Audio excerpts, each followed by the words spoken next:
here ever been exposed to families with cancer? Raise your hand. How many of you actually help families with cancer? Not as many hands. As you have already realized, today I'm going to talk about cancer. This topic means a lot to me. Cancer is a terrible illness which takes away many lives. In 2015, 1.6 million people will be diagnosed with cancer. 600,000 people will die. Life change for someone who is diagnosed with cancer. Life change not only for cancer patients, it also change for their families. People who take them through cancer process, primary caregivers. Mr. Toastmasters, my fellow members and guests. On November 11, 2011, my life has changed forever. That day, my mom was diagnosed with stage 4 terminal liver cancer. I still remember that moment when the physician came into the emergency room and said, "I'm sorry to say that your mom has cancer, and it does not look good." That moment, I became a primary caregiver for the cancer patient. Some of you said that you were exposed to families with cancer, but not many of you said that you actually helped someone. Because sometimes it's easy to stay away. Sometimes you just don't know what to say. Well, a lot of my friends and acquaintances, when my mom got sick, stayed away. That surely didn't help me. So today I'm going to talk to you about what primary caregivers do and what you could do to help. As a primary caregiver, my first responsibility was to find an oncologist for my mom, which took a little bit of time, and also considering how much emotional stress I had, it was a little bit difficult. I also had to act as an advocate for my mom.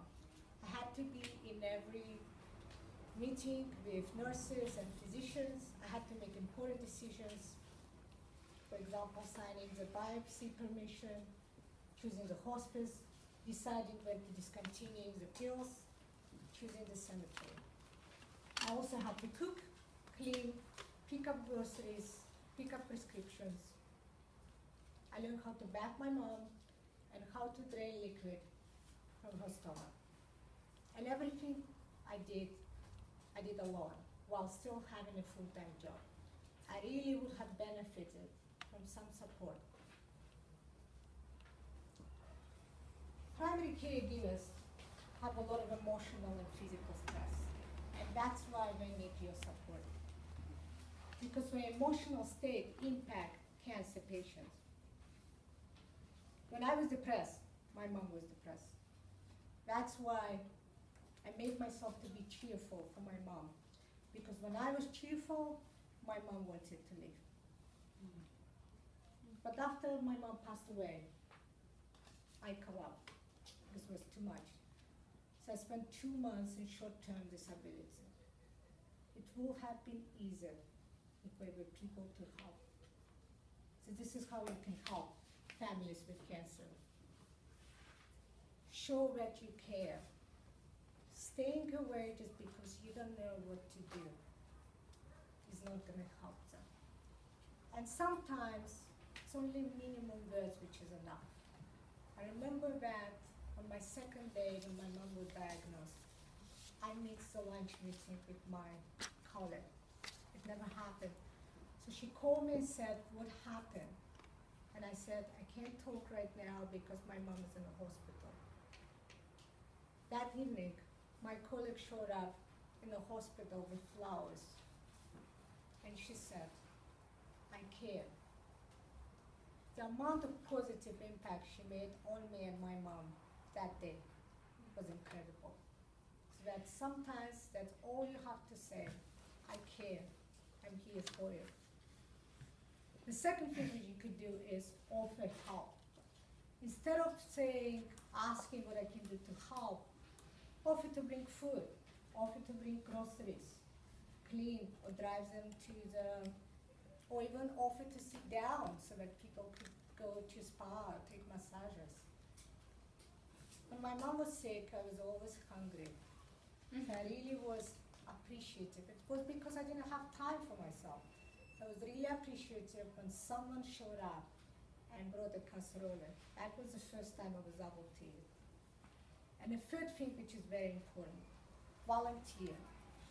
Every dollar matters. When my mom was sick and I was dealing with physicians, they said that chemotherapy is no longer, it's still painful, but not as painful as before because of the progress cancer research does. So if you receive emails from your friends, if someone asks you for money, donate. It makes a lot of difference. There's also Relay for Life, which happens every year, and 4 million people in 20 countries participate in it. So participate, it celebrates people's lives, and it's also honor people who are no longer here. So yes, cancer is a horrible illness, but we could stand up to it together. Just because you're not sick right now, that doesn't mean it's not your problem. Each of you could be one of this 1.6 million who will be diagnosed tomorrow. So let's make a difference. Let's do anything we can because we're fighting for our lives and we're fighting for people who are important to us. Let's help people with cancer. Mr. Toastmaster.